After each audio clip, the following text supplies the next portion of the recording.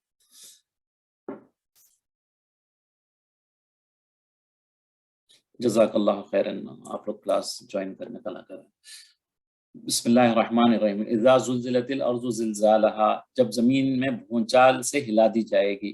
واخرجت الارض اثقالها، اور زمین اپنے اندر کے بوجھ نکال ڈال دے گی. جو اندر زمین میں جو ساری چیزیں ہیں وہ سب باہر نکل کے آ جائے گی.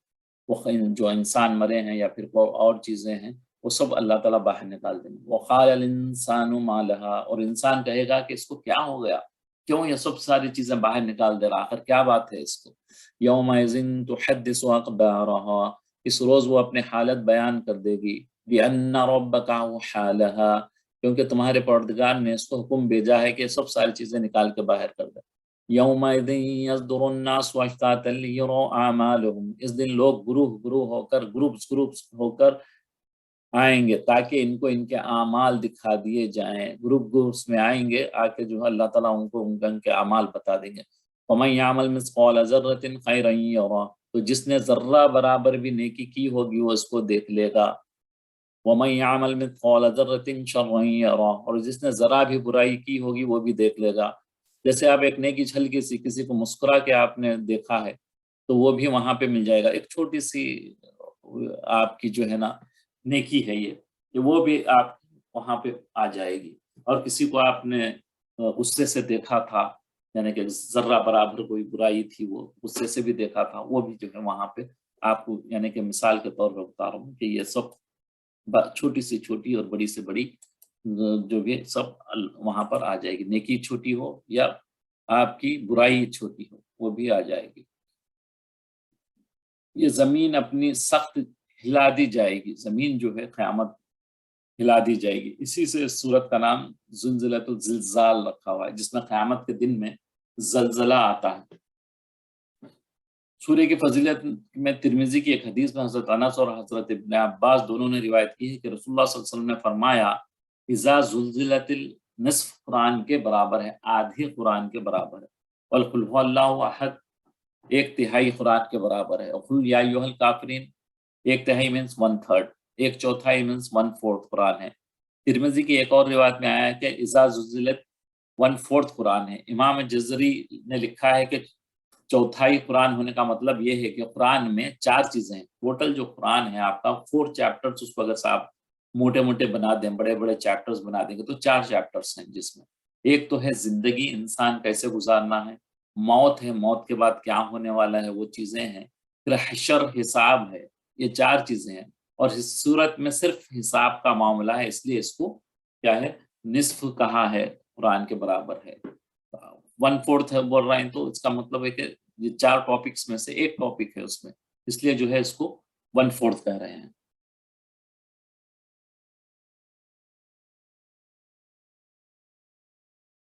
ایک روایت میں ہے کہ منکرین قیامت پوچھتے تھے کہ قیامت آخر کب آئے گی، اور ایک روایت میں آتا ہے کہ منکرین قیامت کب آئے گی، قیامت بول کے جو منکرین ہے وہ پوچھتے تھے۔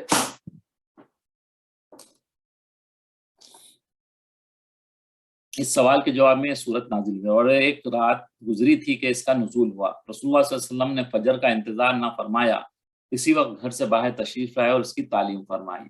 ایک حدیث میں اس کی آخری آیت کو گویا پورے کلام اللہ کا خلاصہ ہے، یعنی کہ پورا قرآن کا نچوڑ جو ہے آخری کی ایک روایت میں ہے، ایک آیت میں فرما رہے ہیں۔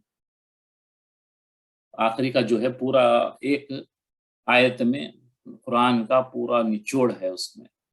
قیامت کا زلزلہ، اس صورت میں قیامت جو ہے نا زلزلے کا ذکر ہے، آخرت میں ملنے والی جزا اور سزا کا حال بتایا گیا ہے۔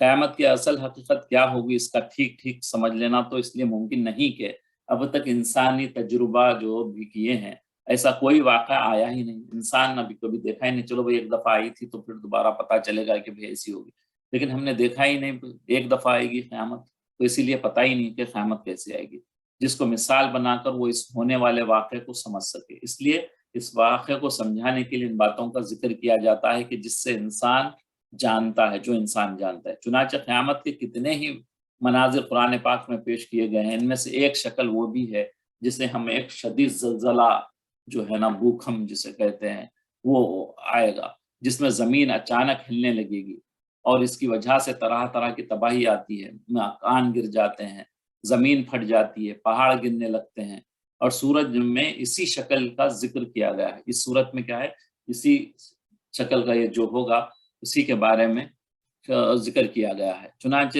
اذا زلزلت الارض زلزالہا، جب زمین ایک سخت زلزلے سے ہلا دی جائے گی، یہ کیفیت پہلا سور پھونکنے کے وقت ہوگی، ہر جاندار ہلاک ہو جائے گا، اور معلوم نہیں کب تک دنیا اسی حالت میں ہو۔ مرنے کے بعد جو وہ ہلاک ہوں گے کتنے سال پڑے رہیں گے کوئی نہیں جانتا، اللہ جانتے ہیں۔ اس کے بعد پھر دوبارہ سور پھونکا جائے گا، جب سور دوبارہ پھونکا جائے گا، جب دوبارہ سور پھونکا جائے گا، پھونکنے کے دوسری مرتبہ جب سور پھونکنے کا حکم ہوگا، جبکہ تمام انسان زندہ کر کے اٹھائے جائیں گے۔ اسی کو فرمایا گیا کہ وَأَخْرَجَتِ الْأَرْضُ أَثْقَالَهَا، اور زمین اپنا بوجھ باہر نکال دے گی، جتنے مرے ہوئے لوگ ہیں ان کو سب کو زمین باہر نکال کے پھینک دی، یعنی زمین کے طبقات میں جس قدر بھی بوجھل چیزیں ہیں اور دوسرے خزانے بھی جیسے سونا، چاندی، ہیرے، جواہرات اور جو بھی چیزیں منرلز ہیں، وہ سب سارے میٹلز ہیں، وہ سب سارے جو ہے باہر نکال کے پھینک دے گا۔ انسان کی حیرت ہوگی، وہ کہیں گا کہ بھئی یہ کیا ہوگا۔ مفسرین نے لکھا ہے کہ یہاں انسان سے کافر انسان مراد ہے، کیونکہ ان کو خبروں سے اٹھنے کی امید ہی نہ ہوگی، کیونکہ انہوں تو بولتے تھے مٹی ہو گئے خلاص بولتے تھے، لیکن مومن کو تو سب معلوم تھا یہ ہونے والا ہے، لیکن کافر جو ہے وہ ان کو پتہ نہیں تھا، اس لیے قبر سے اٹھنے کے وقت وہ یہ بات کہے گا، اور مومن کہے گا یہ وہی ہے جس کا اللہ نے میرا وعدہ کیا تھا اور پیغمبروں نے سچ کہا تھا۔ زندہ ہونے والا انسان حیرت زدہ ہو کر کہے گا کہ زمین کو کیا ہو گیا کہ اس نے اپنے اندر کی تمام چیزیں ایک دم باہر پھینک دی ہیں۔ زمین سب حالات بیان کر دے گی۔ اللہ اکبر۔ یومئذ تحدث اخبارها، اس روز زمین اپنی سب خبریں بیان کرنے لگے گی جو اس پر گزرے ہوں گے، یعنی بنی آدم، یعنی آدم علیہ السلام نے جو آدم علیہ السلام کی اولاد جتنی ہم سب بنو آدم میں آتے ہیں، جو برے بھلے کام کیے ہوں گے اس کے اوپر سب ظاہر کر دے گی۔ مثلا زمین کہے گی کہ فلاں شخص نے مجھ پر یہاں نماز پڑھی تھی، جدہ میں اس جگہ پہ نماز پڑھی تھی، ارے بھائی انڈیا حیدرآباد میں اس نے یہاں نماز پڑھی تھی، یہاں صدقہ دیا تھا، یہ سب بول دے گی۔ اور خدا نخواستہ کسی نے غلطی کی ہے تو بولے گی فلاں نے اس نے یہاں چوری کی تھی، یہاں اس نے غیبت کی تھی، یہاں اس نے اس کو ستایا تھا، یہاں کی زمین اس نے قبضہ کی تھی، فلاں نے خون ناحق بہایا تھا۔ اس قسم کی باتیں گویا آج کل کی زبان میں یوں سمجھیں کہ جس قدر اعمال زمین پر کیے جاتے ہیں زمین میں ان سب کے ریکارڈ موجود ہیں۔ آج تو سمجھنا، پہلے تو جب قرآن اترا تھا تو لوگوں کا یہ سمجھنا مشکل تھا کہ بھئی ریکارڈنگ کیسی ہوتی ہوگی، لیکن آج ہم کو جو ہے نا بالکل اللہ نے جو ہے نا ہمارے سامنے بتا دیا کہ آج میلوں دور بیٹھے ہیں، اب ہم کہاں بیٹھے ہیں، کون کہاں بیٹھ کے یہ سن رہے ہیں، یہ کلاس کتنی دوری پہ ہیں، لیکن یہ سب ریکارڈ ہو رہا، میں جو بات کر رہا ہوں یہ سب ریکارڈ ہو رہا ہے. تو اب تو آسان ہے سمجھنے کے لیے. ہم جو اعمال کرتے ہیں سیٹلائٹ پہ، آپ کے دنیا جتنی بھی چل رہی ہے، کسی کی بھی ریکارڈنگ کرنا ہے تو سیٹلائٹ کے تھرو آپ کی پورے اٹھنے بیٹھنے چلنے پھرنے سونے آپ کی پورے 24 گھنٹے وہ ریکارڈ کر سکتے ہیں. تو اسی طریقے سے اب تو ہم کو بالکل یقین ہو چلا ہے کہ اللہ تعالیٰ جو ہمارا ریکارڈنگ کر رہے ہیں وہ ریکارڈنگ جاری و ساری ہے. زمین کیسے بولے گی؟ لوگوں کو یہ ہوگا کہ بھئی تو بے جان کیسے بولے گی؟ تو اس کا جواب یہ دیا ہے کہ بِأَنَّ رَبَّكَ وَحَالَهَا، میں دے دیا گیا، یعنی اس زمین کو اس کے رب کی طرف سے یہی حکم ہوگا. جب اللہ تعالیٰ کا اس کو یہ حکم ہوگا کہ وہ اپنی بیان کرے آپ کے اوپر جو جو گزرا ہے، تو یقیناً ایسا کرے گی. جو اللہ تعالیٰ کو قادر مطلق، بالکل کمپلیٹ ہر چیز پر اللہ تعالیٰ کا کنٹرول جو مانتے ہیں اور سب کچھ کر سکنے اور اس کو کروا سکنے کی طاقت جانتے ہیں، انہیں تو اس میں کوئی یعنی کہ شک ہی نہیں ہوگا کہ بھئی یہ اللہ تعالیٰ کے لیے بڑی آسان ہے. کسی کو بھی جو حکم دیں گے تو وہ حکم پورا کرے گی، اللہ کی بات کو وہ مان کر چلے گی.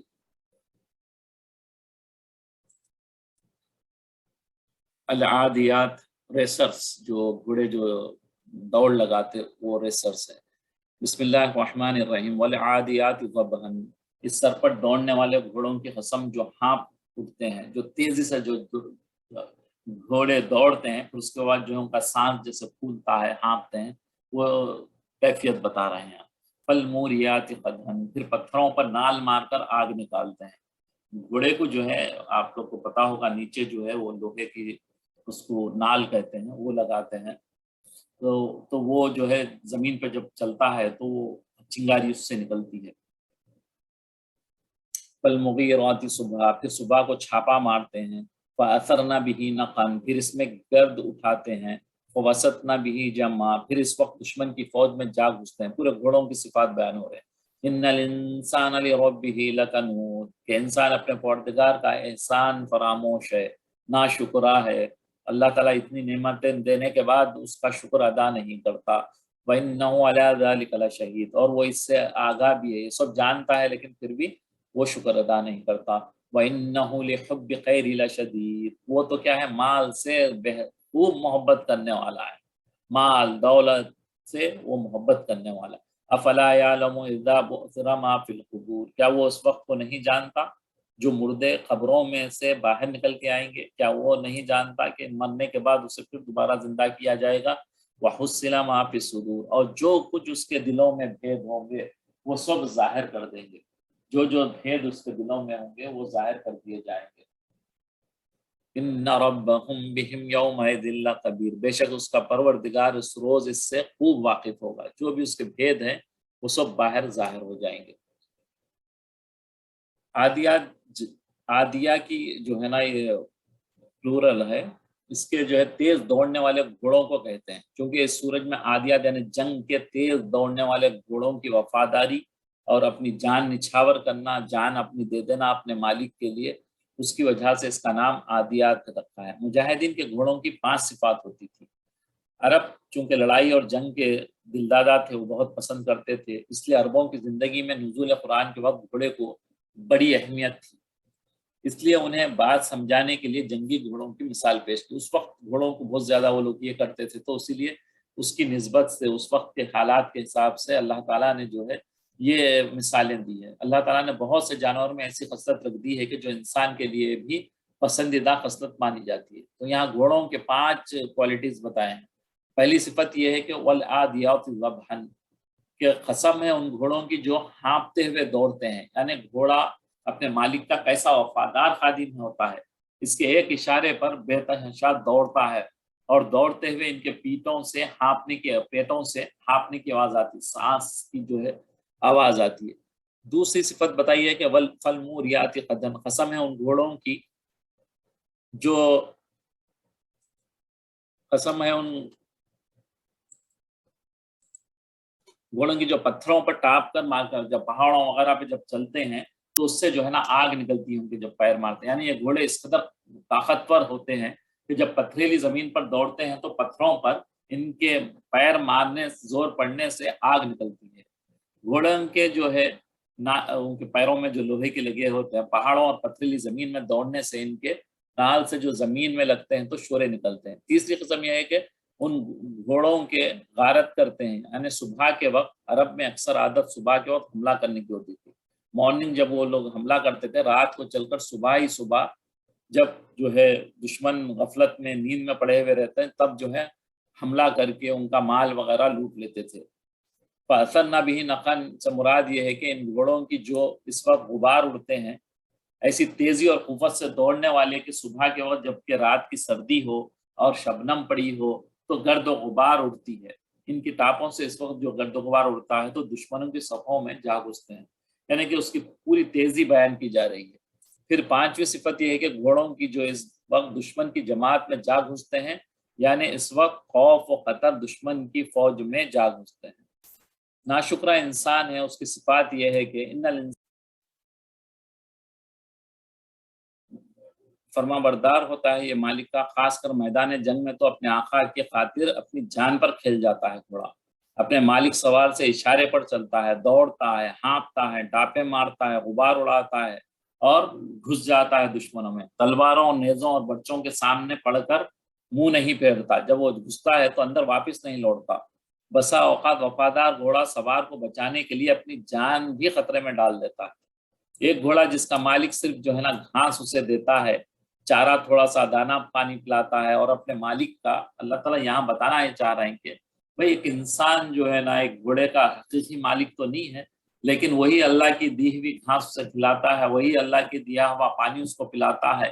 وہ اپنے مالک کا اتنا وفادار ہوتا ہے، اپنی جان پر کھیل کر اپنے مالک کے لیے جو ہے نا اس کی جان بچاتا ہے، اور کس قدر اپنے فرض جو اس کو ہے، اس کا فرض ہے کہ مالک کی جان بچانا، مالک کی وفاداری کرنا، اس کو نبھاتا ہے۔ مگر یہ کافر انسان جس کو اس کے مالک کی حقیقی یعنی اللہ سے بے شمار نعمتوں سے مالا مال کیا ہے، جو اس مالک حقیقی کی دی ہوئی روزی دن رات کھاتا پیتا ہے، جس کی وجہ سے راحت اور آرام ملتا ہے، طرح طرح کے سامان اس کے پاس ہیں، لیکن اللہ تعالیٰ اس کو مہیا کرتے ہیں، جس کو اس کے مالک حقیقی نے ذہن بھی دیا ہے، علم بھی دیا ہے، عقل بھی دیا ہے، طاقت بھی دیا ہے، نیک و بد میں تمیز کا مادہ بھی دیا ہے۔ انسان کو پتہ چلتا ہے جب برائی کرتا ہے تو اسے معلوم ہوتا ہے کہ بھئی یہ برا کام ہے، دل میں آپ کے آتا ہے، چاہے کوئی بھی ہو، اس کے دل میں معلوم ہوتا ہے کہ بھئی اب کافر بھی جب ہے، جب وہ چوری کرتا ہے تو اس کے دل میں آتا ہے کہ بھئی میں برا کام کر رہا ہوں۔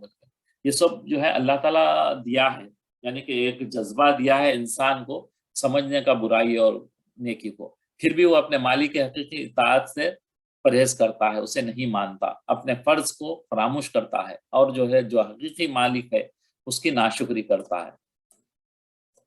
ان علی ذلک لشہید، اور اس کو خود بھی اس کی خبر ہے، یعنی کہ انسان کو خود اپنی ناشکری پر زبان حال سے گواہ، یعنی اپنے آپ میں جانتا ہے کہ میں یہ ناشکری کر رہا ہوں اللہ کی، لیکن جو ہے اپنے آپ پہ ہٹ درمی پہ کھڑا ہوا رہتا ہوں۔ انہ لحب لخیر لشدید، اور وہ مال کی محبت میں بڑا مضبوط ہے، لالچ ہے، حرص ہے، طمع ہے، اور جو ہے نا کدھر کدھر سے بھی کیسے بھی کماؤ، مال جمع کرنے کی فکر میں لگا ہوا رہتا ہے، حلال حرام کو نہیں سوچتا ہے، اسی پہ زندگی اپنی گزارتا ہے۔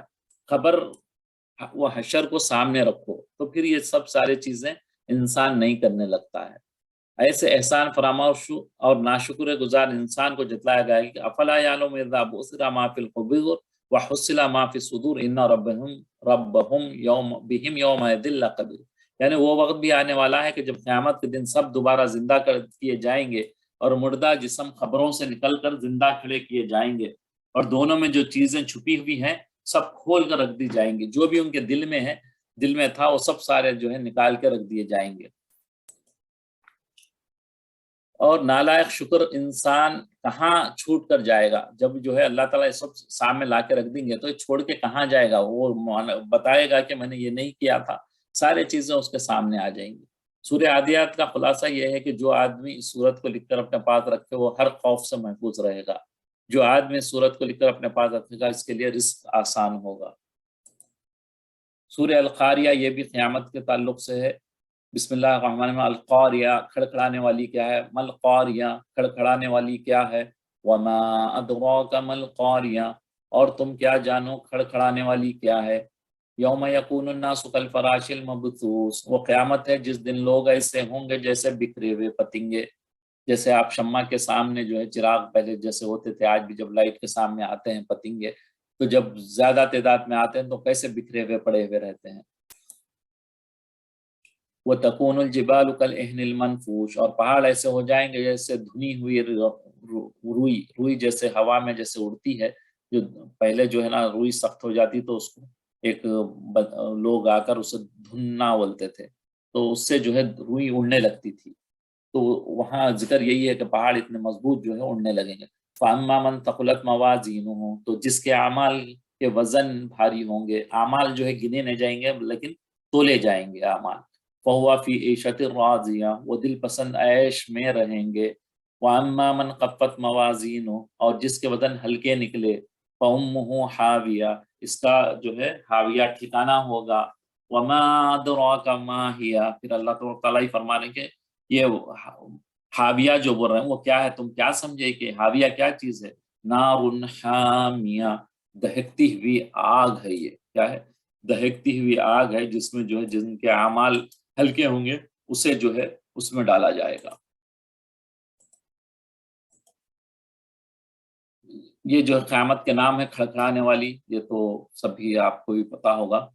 تو ہم آگے میدان حشر کا ایک منظر یہاں بتایا گیا ہے کہ یوم یکون الناس کالفراش المبثوث، جس دن لوگ میدان حشر میں پریشان پروانوں کی طرح ہو جائیں گے، یعنی جیسے برسات کے دنوں میں پتنگے کیڑے مکوڑے ڈھیر کے ڈھیر نکل پڑتے، بہت سارے نکلتے ہیں، اور دیکھنے میں معلوم ہوتا ہے کہ جیسے سارے میدان میں یہی بکھرے ہوئے ہیں۔ بس اس منظر سے ملتا جلتا وہ منظر ہوگا جب تمام انسان دوبارہ زندہ کیے جائیں گے، اور ہر طرف جو ہے نا یعنی کہ کیا بولتے ہیں، بڑے بڑے گروپس، غول کہتے ہیں اردو میں اس کو، بہت سارے لوگ جمع میدان حشر میں ہوں گے۔ آپ اندازہ کریے آدم علیہ السلام سے لے کے آخری انسان تک سب جمع ہوں گے تو کتنی بڑی بھیڑ ہوگی، بے قراری اور بے تابی میں ادھر ادھر بھاگیں گے، وہ جیسے پتنگے جیسے ادھر ادھر گھومتے پھرتے ہیں، وہ منظر یہاں پہ پیش کیا گیا ہے۔ پھر جو ہے روئی کی طرح جو ہے آپ کے اتنے بڑے بڑے پہاڑ ہوتے ہیں، اتنے مضبوط ہوتے ہیں، اور رنگ برنگے پہاڑ ہیں آپ کے، کہیں کالا ہے، کہیں سفید ہے، کہیں جو ہے ہلکا بھورا رنگ کا ہے، تو یہ سب رنگین روئی کی طرح اڑنے لگیں گے، اس لیے جو ہے وہاں پہ الجبال کالعہن المنفوش کہا گیا ہے، چنی ہوئی دھیم کے جگہ۔ فاما من ثقلت موازینہ، جس کے جو ہے وزنی ہوں گے اعمال نامہ، وہ جو ہے تولے جائیں گے، گنے نہیں جائیں گے، بلکہ نماز روزہ زکوٰۃ جو بھی ہوں گے وہ ترازو میں تولے جائیں گے، جس کے وزنی ہو جائیں گے اسے جنت ملے گی، اللہ راضی ہوگا، جس کے ہلکے ہو جائیں گے اسے جو ہے اللہ ناراض ہوگا اور اسے جہنم میں اللہ تعالیٰ ڈالیں گے، دہکتی ہوئی آگ میں ڈالیں گے۔ وہ کیا ہے؟ حاویہ کیا ہے؟ ایک بہت بڑا گڑھا ہے جس میں جو ہے آگ جلتی ہوگی، جہنم کے گڑھا کا نام حاویہ ہے، اس گڑھے میں بہت آگ جلتی ہوگی، اس میں اسے ڈالا جائے گا۔ التکاثر، یہ جو ہے نا ایک دوسرے سے جو آگے بڑھنے کی جو ہوتی ہے نا اس کو تکاثر کہتے ہیں۔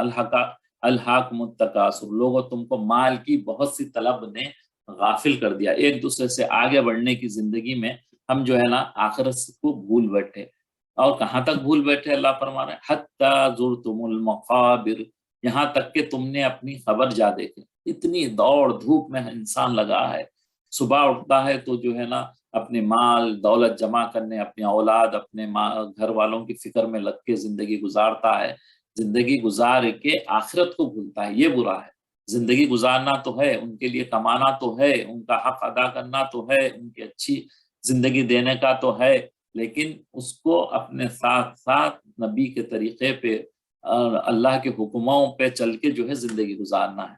لیکن اکثر یہ ہوتا ہے کہ جب یہ چیزیں کرنے لگتا ہے تو بندہ جو ہے 90% بھول جاتا ہے، اللہ کو بھی بھول جاتا ہے، اللہ کے طریقے بھی بھول جاتا ہے۔ اسی لیے یہاں فرما رہے ہیں کہ حتی زرتم المقابر، یہاں تک کہ تم خبر میں جا پہنچے، اتنی بھاگ دوڑ کی تم نے اپنی زندگی میں، تم بھولا بیٹھے مجھے اور میرے نبی کو، اور تم جا کے خبر میں جانے تک بھلا دیے تم نے۔ کلا سوف تعلمون، دیکھو تم ان قریب تمہیں جان جاؤ گے، تمہیں معلوم ہو جائے گا۔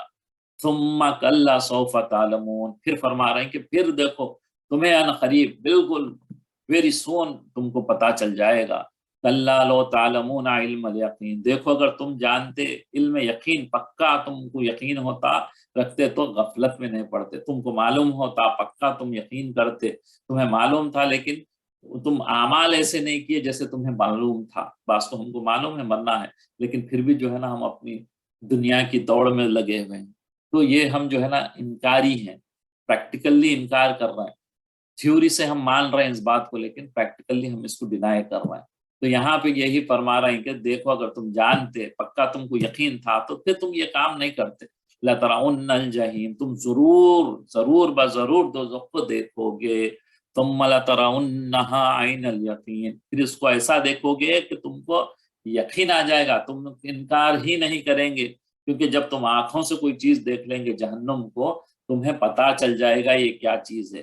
ثُمَّ لَتُسْأَلُنَّ يَوْمَئِذٍ عَنِ النَّعِيمِ، پھر اس روز تم سے شکر نعمت کے بارے میں پرستش ہوگی، تم سے سوال کیا جائے گا۔ علماء نے لکھا ہے کہ حتیٰ اگر آپ نے ٹھنڈا پانی پیا ہے تو اس ٹھنڈا پانی کے بارے میں بھی آپ سے سوال ہوگا۔ اللہ اکبر، یعنی ہم آج اپنی جسم میں باڈی میں دیکھیں کتنی نعمتیں ہمارے پاس ہیں، کیا ہم ان نعمتوں کا شکر ادا کر رہے ہیں؟ کس حال میں ہم ادا کر رہے ہیں؟ کتنا ہم شکر ادا کر رہے ہیں؟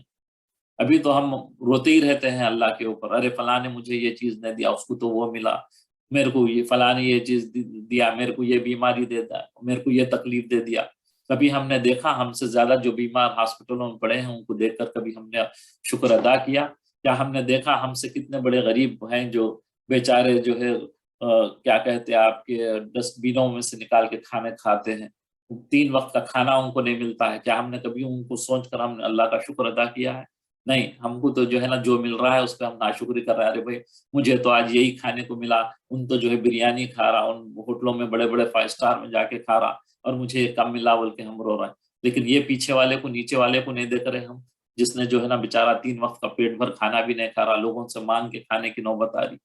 تو جب بندہ جو ہے ناشکری کرے گا، نعمتیں مل رہی اس کو تو اللہ کا شکر ادا کرے، بندہ جو بھی صحت ملی ہے تو شکر ادا کرے، تھوڑی تکلیفیں انسان کو آتی ہے، دیکھو یہ جنت نہیں ہے، ہم جس دنیا میں جی رہے ہیں یہ ہماری جو ہے نا دنیا ہے، جنت میں آپ کو نہ ہی کوئی تکلیف ہوگی، نہ ہی کوئی غم ہوگا، نہ ہی کوئی بیماری ہوگی، نہ ہی کوئی کمی ہوگی، آپ کو جو چیز چاہیں گے وہاں ملے گی۔ یہ تو دنیا ہے، دنیا میں تو تکلیف بھی آئے گی، بیماری بھی آئے گی، پریشانی بھی آئے گی، حالات بھی خراب ہوں گے، مال بھی کم ہوگا، یہ سب سارے چیزیں ہوں گے، تو ہی امتحان ہے آپ کا، ورنہ پھر کیا امتحان ہوگا، سب عیش و عشرت میں زندگی گزاریں گے تو وہاں جانے کے بعد آپ کو یہ سب نعمتیں ملیں گی۔ دنیا تو جو ہے آپ کو یہ ہے، لیکن انسان جو ہے ہمیشہ اللہ کا شکر ادا کرتے رہے، جو نعمتوں میں اس نے رکھا ہے۔ میں نے اس سے پہلے بھی عرض کیا تھا کہ بندہ رات میں سونے سے پہلے اللہ کی ایک ایک نعمت کو یاد کرے، اللہ کی ایک ایک نعمت کو گنوائے زبان سے، خاص طور سے اللہ نے میرے والدین مجھ کو دیا ہے، الحمدللہ تیرا شکر ہے میرے مولا، اللہ نے تو مجھے گھر دیا ہے رہنے کے لیے، اللہ تیرا شکر ہے، میرے گھر والے دیا ہے، گھر والی دی ہے، اللہ تیرا شکر ہے، تو نے مجھے دیا، تو مجھے یہ بیٹا دیا، فلاں نام بول کے بولیے آپ، میں تو یہ کہتا ہوں میرے کو یہ بیٹا دیا، تیرا شکر ہے میرے مولا، مجھے یہ بیٹی دی تو نے میرے مولا، تیرا شکر ہے میرے مولا، مجھے تو نے کھانے کو دیا، مجھے فین دیا، مجھے اے سی دیا، مجھے الیکٹریسٹی دیا، مجھے کپڑے دیا، ایک ایک چیز کو بولے آپ، یہ عادت ڈالیں، 5 منٹ 3 منٹ 2 منٹ جو بھی بستر پہ لیٹیں تو اللہ کا شکر ادا کریں، اے اللہ تو نے کیا کیا مجھے نعمت عطا نہیں کی، پھر اس کو دعا کریں کہ اللہ میری نعمتوں کو اضافہ کر اور اس کا سوال نہ کر مجھ سے، جو تو نے مجھے نعمتیں دیا آخرت میں مجھ کو اس کا سوال نہ کر مجھ سے، میں تو اس سوال کے جواب دینے کے لائق نہیں ہوں۔ اس صورت کی فضیلت کی ایک حدیث معلوم ہوتی ہے، ابن عمر کی روایت ہے کہ رسول اللہ صلی اللہ علیہ وسلم نے فرمایا کہ تم میں سے کسی میں طاقت نہیں کہ کوئی 1000 آیت پڑھ سکے۔ صحابہ نے عرض کیا 1000 آیت روز کون پڑھ سکتا ہے؟ تو آپ صلی اللہ علیہ وسلم نے فرمایا کہ تم میں سے کوئی روز الحاکم التکاثر بھی نہیں پڑھ سکتا۔ تو معلوم ہوا کہ تنہا اس سورت کی تلاوت گویا 1000 آیت کی تلاوت ہے۔ جس بندے کو جو ہے آپ کا آخر کا آدھا پارا یا پاؤ پارا کسی کو یاد ہے، اکثر کو تو یاد ہوتا ہے، کوشش بھی کرنا چاہیے، کسی کو یاد نہیں ہے تو روزانہ 1 آیت بھی پڑھیں گے تو یاد ہو جائے گا۔ تو آپ بندہ جو ہے نماز پڑھ کے تھوڑی دیر اگر سے 5-7 منٹ بھی اگر بیٹھ جائے تو آخری کی آپ آیتیں آخری کی صورتیں پاؤ پارا پڑھ سکتے ہیں روزانہ. تو دیکھیے آپ کتنی نعمتیں آپ کو، الہاکم التکاثر اس میں آ جاتا، قل هو اللہ احد آ جاتا، یہ ساری صورتیں آتی ہیں، ان کی کتنی بڑی فضیلت ہے. ایک پڑھنے پر آپ 1000 آیت، کتنی منٹ لگتے ہوں گے الہاکم التکاثر پڑھنے کے لیے؟ 2 منٹ، 2 منٹ لگتے ہوں گے بمشکل. تو آپ کو 1000 آیت کا اجر ملتا ہے. تو یہ ہم کو کوشش کرنا چاہیے ان چیزوں پر عمل کرنے کی. حضرت شاہ عبد العزیز محدث دہلوی رحمۃ اللہ علیہ فرماتے ہیں، قریش کے قبائل بنی عبد المناف اور بنی سہم میں سے ہر قبیلے نے کہا کہ ہم میں سرداری ہے،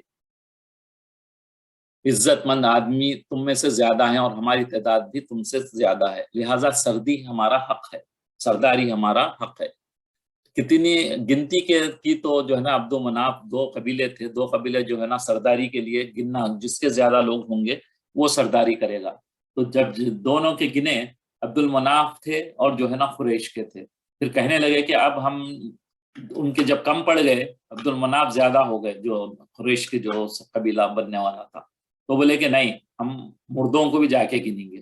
تو یہ لوگ جا کے جو ہے نا مردوں کو گنے، بنی سہم والے، تو ان کی تعداد بڑھ گئی. دور جاہلیت میں ان کی تعداد زیادہ تھی، جب پہلے جاہل لوگ تھے تو اس وقت ان کی تعداد زیادہ تھی. اس بےہودہ تفاخر کی برائی پر ایک آگے بڑھنے کو جو انہوں نے گن رہے تھے، تو اس کی وجہ سے یہ صورت نازل ہوئی. اور اس میں جو ہے ان کو وارن کیا گیا کہ کثرت مال ہو، مال زیادہ ہو یا دولت زیادہ ہو یا عزت زیادہ ہو، تو اس پہ ناز نہیں کرنا چاہیے. یہ چیزیں قابل فخر چیزیں نہیں ہیں. اصل چیزیں قابل فخر کیا ہے؟ آپ کو ایمان پہ ہو انسان، جو دنیا کی طلب میں ہمیشہ سرگرداں ہو اور ہر آن اسی دھن میں لگا ہوا رہتا کہ دنیا، ساز و سامان، عزت، مال، دولت بڑھانے کی زیادہ حاصل کیا جائے. چنانچہ سورے میں اس طرح کی گئی، الحاکم التکاثر حتی زرتم المقابر، یہاں تک کہ تم سامان کی جو ہے ایک دوسرے کی جو ہے اس میں پڑ گئے، لیکن اصل تمہاری جو ہے موت تک بھی تم نے جو ہے اس کو کسب مال کی حدود بھی مقرر کی گئی ہیں. مگر یہاں ایک ضروری بات یہ ہے کہ حاجت کے لحاظ سے، جیسے میں نے ذکر بھی کیا ہے لیکن پھر یہاں حضرت نے لکھا ہے تو وہ پڑھ دیتا ہوں میں، ضروریات دنیا کا مال حاصل کرنے کی کوشش کرنا نہ کوئی بری بات ہے اور نہ اس کی منع کیا گیا ہے، بلکہ عین ثواب ہے اور عبادت ہے کہ اگر نیت اور عمل صحیح ہو. اور بہت سے کار خیر آخرت کی سعادتیں حاصل کرنے کے لیے، یعنی کہ آپ مال کما رہے ہیں، مال کمانا، حلال کما کر اپنی اولاد، اپنی بیوی، بچوں کو کھلانا، یہ اجر کا ہے اور اجر ملے گا اس کو. اور وہ طاقت تم کو جب آئے گی، مجھے جو کھانے کے بعد طاقت آئے گی، اس سے جو میں نیک اعمال جو کروں گا، نماز پڑھوں گا، روزے رکھوں گا، اور جو ہے نا اللہ کے راستے میں جہاد کروں گا، تو یہ سب سارے چیزیں جو ہے نا اسی کھانے سے آئی ہے. تو اس کے لیے جو ہے نا یہ کھانا باہر سے جو ہے برکت ہو جائے گا. تو اسی لیے یہ ضروری ہے کمانا. کہیں یہ نہیں سمجھنا بندہ کہ بھائی کمانا نہیں چاہیے، کمانا ہے، زیادہ سے زیادہ کمانے کی کوشش کرنا ہے، حلال کمانا ہے، لیکن اس میں ہمارے اللہ اور اس کے نبی کے راستے پہ چل کے بتانا ہے، اس میں ہمیں ٹوٹنا نہیں چاہیے اس میں اللہ کے حکموں کو.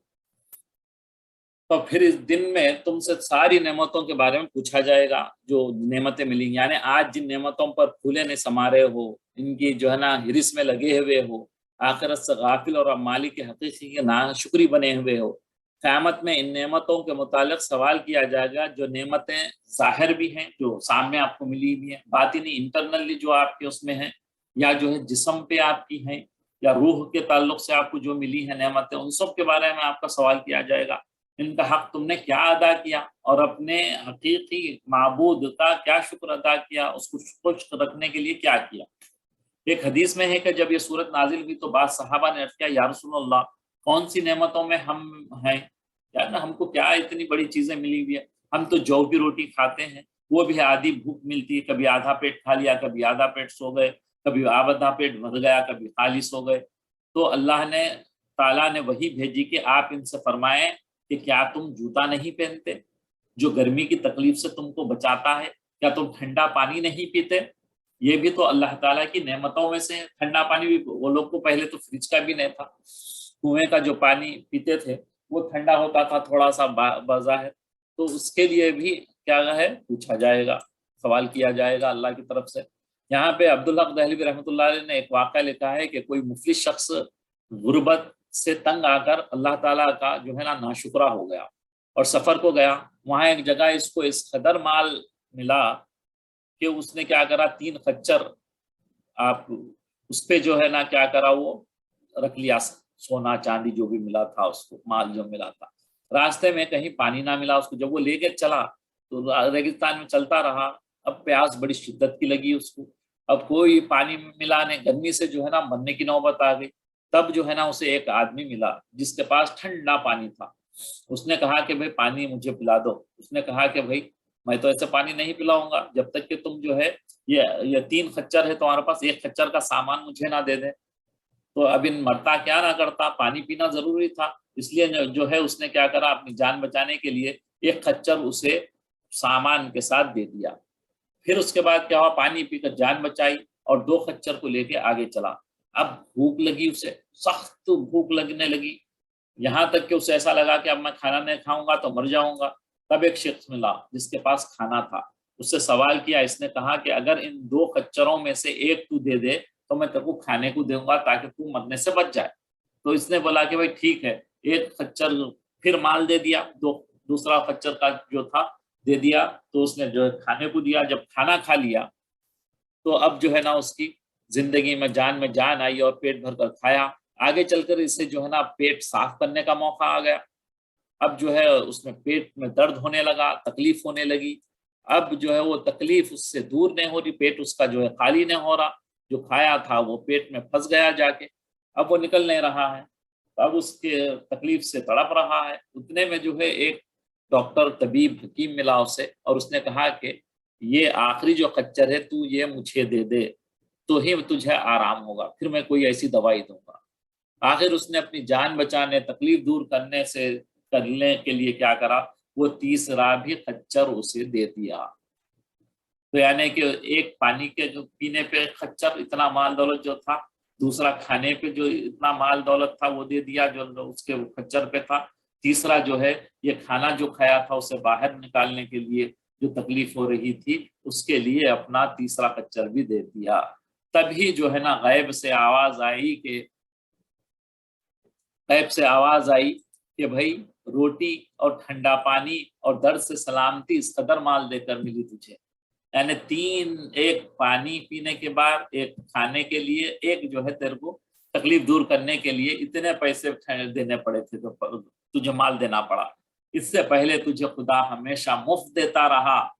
روزانہ جب سے پیدا ہوا, ماں تیرے پیٹ میں, ماں کے گود میں آنے سے پہلے تیرے ماں کے پاس انتظام کر دیا تھا دودھ کا. تو جو ہے نا اس کا جو ہے نا شکر گزار نہیں بنا, مفت دیتا رہا, اس پر بھی تو اس کا جو ہے نا ناشکرا ہوا.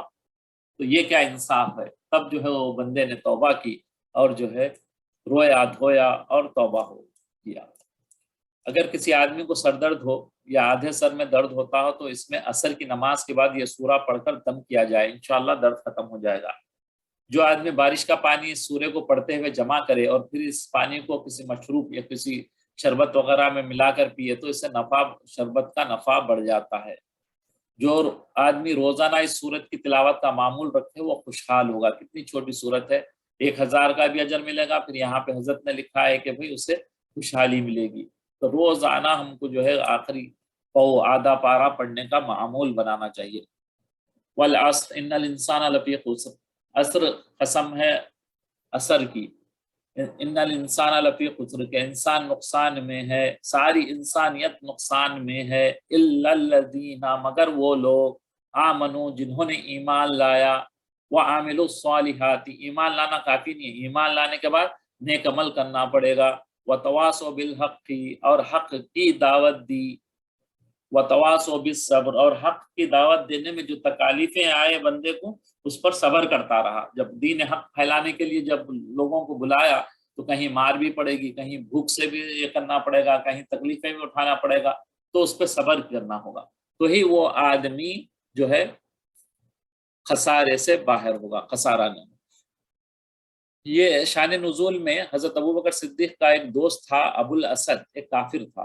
جب حضرت ابوبکر صدیق ایمان لائے تو یہ ابو اسد کا کافر ان سے کہنے لگا کہ اے ابوبکر, تمہاری عقل پر کیا پتھر پڑ گئے, تم نے تو اپنی ہوشیار اور ذکاوت سے تجارت میں بہترین مال پیدا کیا ہے, اور کبھی تم نے نقصان نہیں اٹھایا، اب تم اچانک جو ہے یہ گھاٹے کے سودا کیسے کر دیے کہ تم جو ہے لات عزا جو جن کی عبادت کرتے تھے وہ لوگ، ان کو چھوڑ کر اور ان کی شفاعت سے مایوس ہو گئے۔ حضرت ابوبکر صدیق نے فرمایا کہ اے بیوقوف، جو اللہ کے رسول کا تابعدار بنتا ہے اور دین حق کو قبول کرتا ہے وہ کبھی نقصان میں نہیں ہوتا۔ چنانچہ اللہ تعالیٰ نے سورے میں حضرت ابوبکر صدیق کے کلام کا ظاہر فرمایا ہے، جو آپ نے کلام کیا تھا، جو بتایا تھا، اس کو اس صورت میں بتایا، اور اس کا کافر کے خیال و باطل، کافر کا جو غلط خیال تھا اس کو جو ہے ریجیکٹ کیا ہے۔ اس سورے میں فرمایا گیا ہے کہ انسان آخر میں ٹوٹا اور خسارہ اٹھائے گا سوائے ان لوگوں کے جو زندگی میں ایمان لائے اور عمل صالح کرا اور ایک دوسرے کو حق کی تلقین کرے اور ایک دوسرے کو صبر کی بھی تلقین کرے۔ وقت کے لیے مجھے تیز چلے آنا ہوگا۔ سورہ اثر، جس کو بخار ہوا، جو سورہ اثر پڑھ کر دم کیا جائے اللہ تعالیٰ کے فضل سے تندرست ہو جائے گا۔ بخار کے لیے لکھے ہیں یہاں پہ کہ سورہ اثر پڑھ کے، قرآن کی آیتوں میں بہت تاثیر ہے شفا کی، روحانی شفا بھی ہوتی ہے اس سے اور جسمانی شفا بھی ہوتی ہے، لیکن ہمارا ایمان اس درجے کا، اس طرح کا قوی ہونا چاہیے۔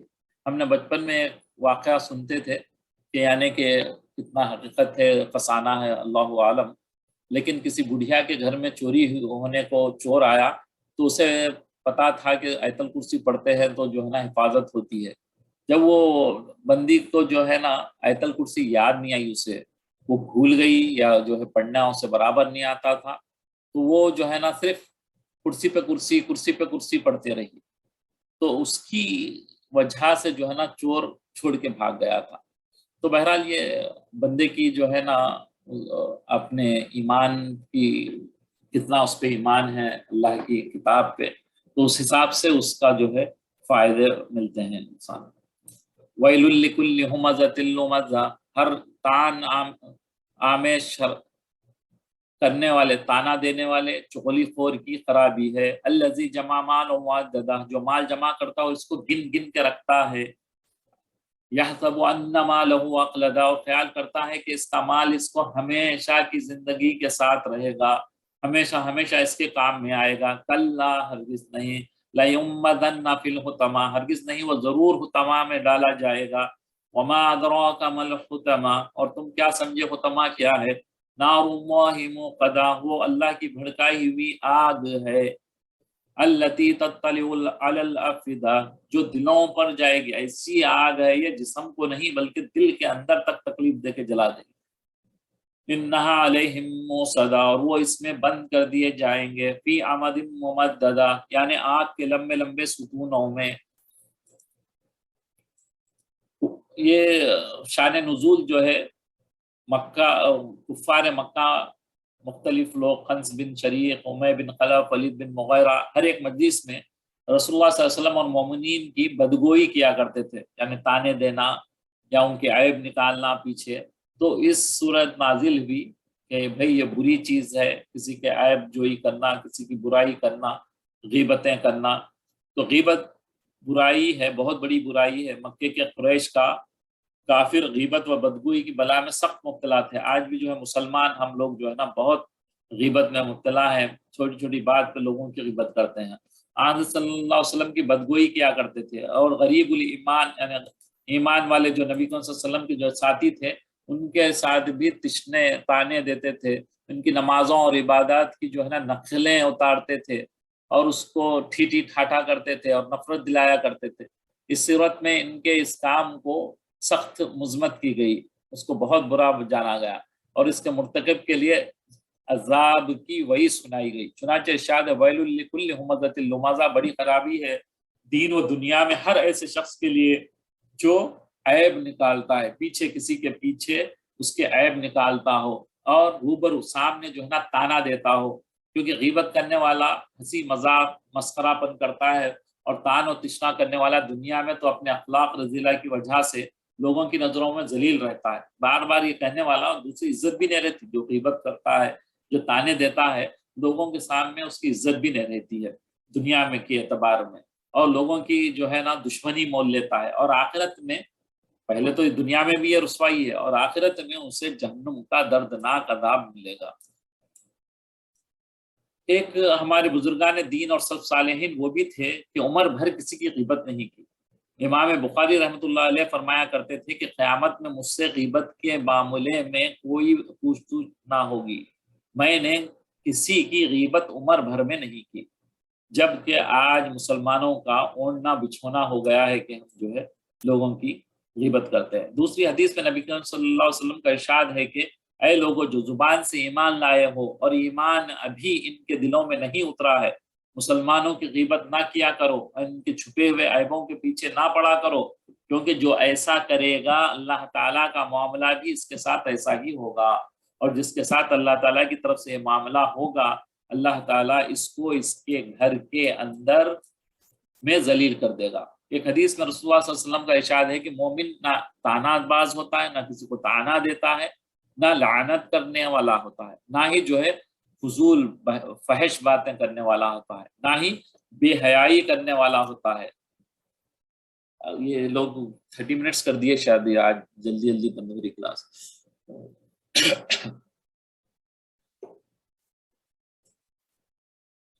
یہ جو ہے نا غیبت کرنے کی اور طعنہ دینے کی بہت بری عادت ہے انسان، اس کو جو ہے جلد سے جلد ہم دور کرنا چاہیے ہمارے بدعمالیوں میں سے، ورنہ جو ہے یہ اس کا خمیازہ ہم کو بھگتنا پڑے گا آخرت میں۔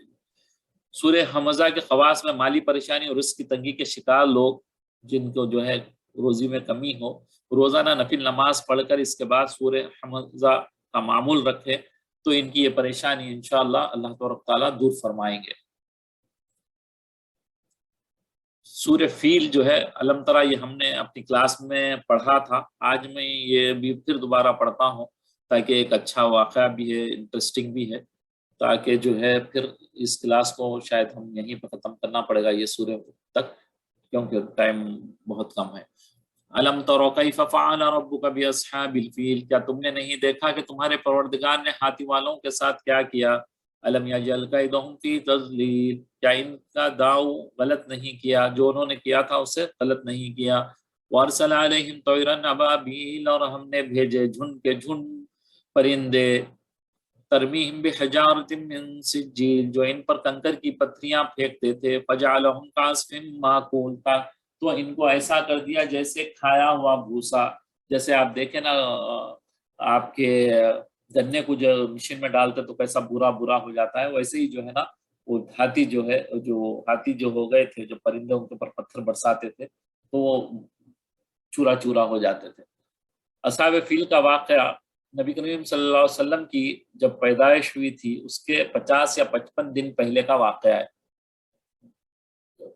یہاں پہ اصحاب فیل جن خصوصیات کے حامل تھا، ان کے پیش نظر یہ عرب کے لیے جو ہے خصوصاً نہایت عجیب حیرت انگیز تھا، اس لیے جو ہے عرب اس کو عام فیل کے نام سے جانتے ہیں، یعنی فیل والا سال بلکہ یہ لوگ یاد کرتے تھے اس کو، کیونکہ اس سال میں یہی ہوا تھا، یہ واقعہ ہوا تھا، اتنا بڑا واقعہ تھا، اس لیے جو ہے اس کو عام فیل کے۔ تو اس کے ڈیٹیل میں یہ ہے کہ یمن میں نقلی کعبہ تعمیر کیا تھا اس نے، ایک عیسائی بادشاہ تھا جو حبشہ کی طرف سے، یمن حبشہ ایک علاقہ ہے، اور اس طرف سے یمن میں ایک حاکم ابرہہ نامی بحیثیت گورنر رکھا تھا، اس کا جو ہے منسٹر سمجھیے آپ ایک معنوں میں، وہ جو ہے یمن میں تھا جس کا نام ابرہہ تھا۔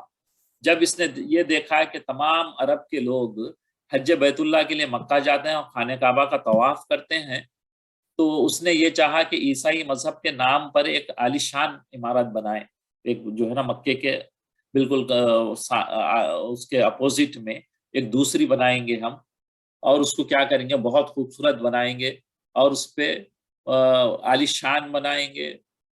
عرب کے لوگ سادہ کعبہ کو چھوڑ کر اس مصنوعی یعنی کہ خوبصورت اس پہ آ کے اپنا جو ہے عبادت کریں گے۔ چنانچہ یمن کے دارالسلطنت مقام صنعا، آج بھی صنعا ہے، میں اس نے ایک کنیسہ یعنی گرجا گھر بنایا، چرچ بنایا، اور اس کا نام خلیص رکھا، اور اس کے در و دیوار کو کیا کرا، پورے ڈائمنڈز، مختلف قسم کے اچھے اچھے پتھر، جواہرات سے جو ہے نا اس کو زینت دیا، اس کو خوبصورت بنایا۔ اس کے مکانات، اس کے اطراف مکانات کو بھی جو ہے نا بہت اچھے اچھے مکانات بنایا تاکہ جو پلگرمز ہوں گے اس کے تو اس میں رہیں گے، خوبصورت مکان بنایا۔ تو وہ تمام اپنے ملک والوں کو حکم دیا ہے کہ سب اس گھر کا طواف کرو، مکہ حرم کا نہیں بلکہ یہاں اس کا طواف کرو۔